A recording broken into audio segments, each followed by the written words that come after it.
is our home, built in 1976 or 7. Right, and you're originally from the area? Yeah, I lived up the road there. Yes, farmer all my life. So what got you interested in the stone? Well, I happened to be down at a wedding in Clare one time. We're going back from Clare anyway, and we came to the top of a big hill, and I loved the limestone, karst limestone. That's what got me interested. I said, we have this at home, and we set those animals. So I started collecting them about 40 years ago. There's a lot of stone walls around here. So what do you see in the stones? I see fossils mainly. They're like works of art, so abstract art. But they're natural, they're God's creations. So how many would you have collected over the years? I have about, I'd say, over 100. Still getting them. Got some after the storm this year. He had a lot of damage, a lot of trees knocked. It was horrific, that storm. Knocked stone walls that I never saw before. Flattened them into the ground. So what do you farm? I farm sheep at the moment. I used to have an odd horse. I used to have cattle one time. In Roscommon it's quite good. You haven't the big intensive farmers. So in general it's okay in Roscommon. You know what I'll do eventually, you know. I'm not able to do much now because of farmers. It's hard to do work on it. You need to be in the full of your health for it. But there's a lot of hard work in farming. Well, I think we say about farmland, we say it's like, we say we don't understand it to a degree. We don't know whether it needs fertilizer or it doesn't. You know, it's like, take for instance, we say if you wanted to eat a dinner now, and you'd have a nice steak on the plate, wouldn't you like a little pinch of salt to give it taste? But you wouldn't put an egg cup full into the steak. Or if you drank a cup of coffee, they say you might like a spoon of sugar, and you wouldn't put 5 spoons of sugar into it, or 10 spoons. And that's what they're doing with the land. They're putting more than it should be getting. But that's my theory, but it might be wrong. And at the end of the day, it's worms that irrigate the soil. You have to keep them happy. If you don't have them on the land, your land will die. There's a cow house. And the funny thing about it, I got a stone that was built into it. It was around 1920. It's still there. The writing of the what do you call it? The last letter is gone of it. To be 1924 or 5 years old.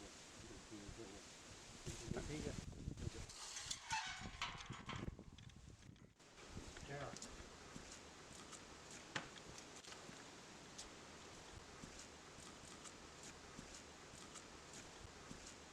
I see it just here. Here to see it. P. Byrne is on it. Here are the old houses. There used to be 2 cows here, 2 cows there. And they used to be all milked by hand. So the calves would be reared, then you'd have a few calves that side and out the back. So they're on simple systems enough. Caravan tractors. Caravan tractors was the big expense to live in. You think of it, they did things very economically as well. Look at the way they put the stone. There's a quarry down the road. It built, the stone went to Roscommon Church. So I said they got the seconds or thirds. So they built their sheds with it and things.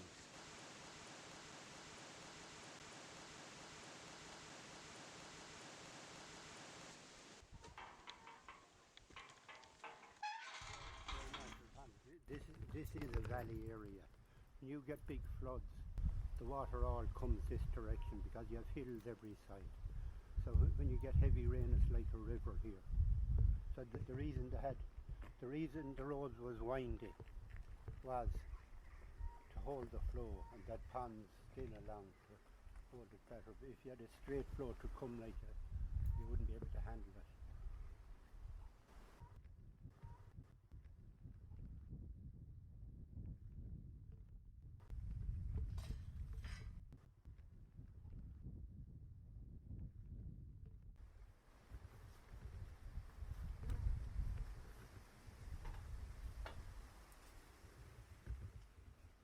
This is a storehouse. This is where we all grew up. Ten of us. See there. That's where we sat around the fire. I grew up in Knockmean in 1953, and I've been here ever since. Went to school. Father was a farmer. He was killed in a car accident in 1974. So that I had to come back to it then. He was about 60ish. Yeah, it was hard at the time. Yeah, so I had to come back. I had to run the farm. Yeah, he was a great farmer. Like all had to be done the hard way. I said there was no machinery or anything, but very labour intensive. But they knew how to do it. Sheep and a few cattle. That's his father that built it. My father's father, Malachy was his name. Well, there was a quarry down the road that helped build Roscommon Church. So I'd say they got the cast-offs from there to build it. The seconds was a lot of, because they had to be top class for the church. They wouldn't be used. But he built a house for his brother as well up the road. 10 of us in the house. And we were all busy on the farm as well. You had to sow turnips, you had to sow potatoes, you had to sow oats. We were self-sufficient, we say. Yeah. You had your cows in and milk them. And bear calves. You'd sell the cattle in as 2.5s. No, we weren't into our land wasn't that great for vegetables. Yeah, for our own medic. We had to have potatoes and cabbage and that, and we had all that. Kill a pig as well. That was in the 50s, 60s, 70s.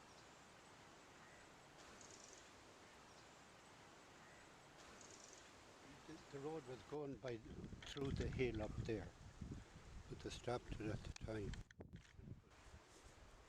It went through the valley there.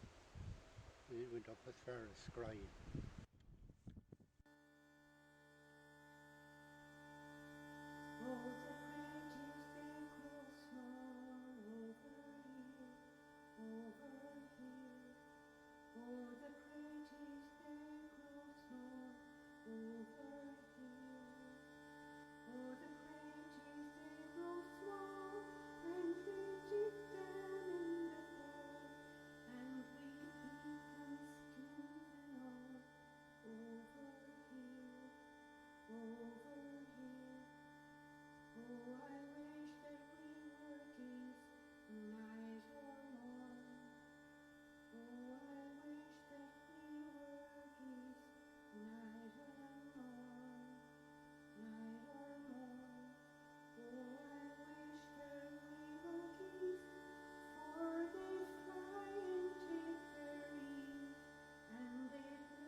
to be around 5 years ago.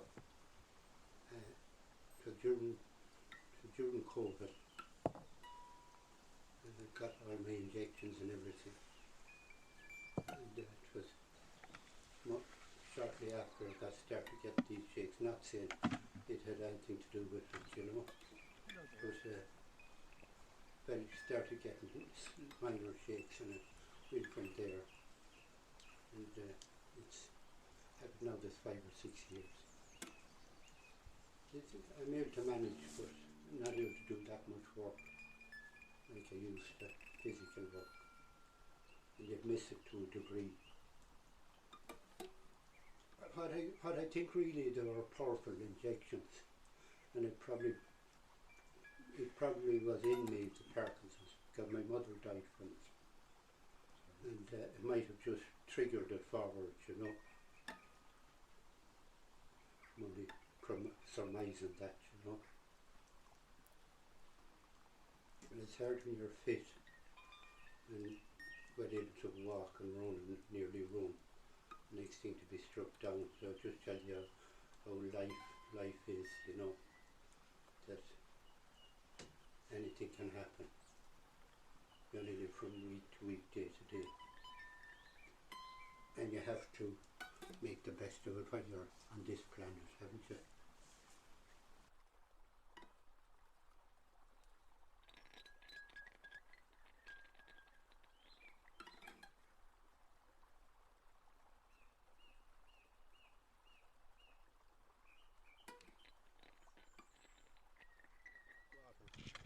Used to say there was a cure on that for warts and things like that in olden times.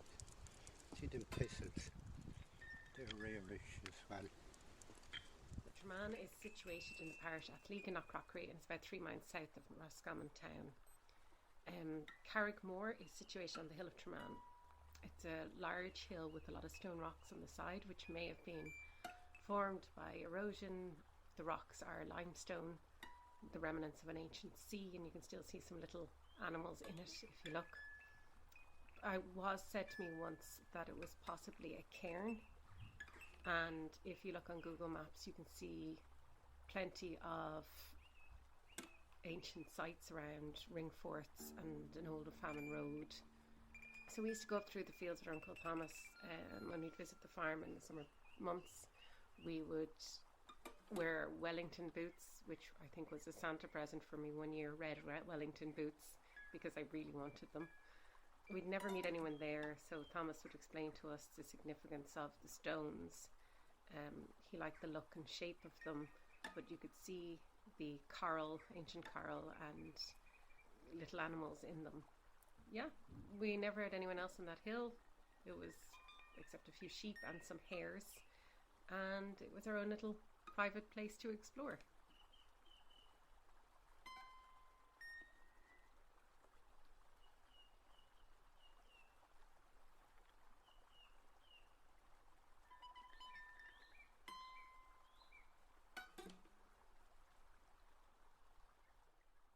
Those are stone calligraphies of 6,000 years old, predating Sumerian cuneiform, built in the tablet of geological time, pages stacked above the ocean, stripes on the caged cliffs beneath the cover of bogland. The book reopened, retelling lives of Neolithic script, a stone net thrown onto the land. Now I think of Tom's view walls, the limestone boundaries of his fields, how he has written his lines in the history of how glorious this stand. Thank you for coming, because these stones mean so much to Thomas, and it was all their part of the landscape. And every other farmer around here in their £100,000 tractor would drive over these stones, but not Thomas. He has collected them around the fields here for the last 60 years. And thank you for seeing the beauty in them, because Thomas sees art where others don't, and he's very in tune with the land. And this means so much to him that someone sees that and comes and takes photos of them, and you're marking it. You're the only one who sees it. You know, people drive up and down here and say, "Oh, look at all them stones," you know. And it's a bit of a pain in the arse at times because I can't mow the lawn. But those things don't bother me anymore because we just let the sheep in and they eat the lawn. You work around things. And John Moriarty rocks.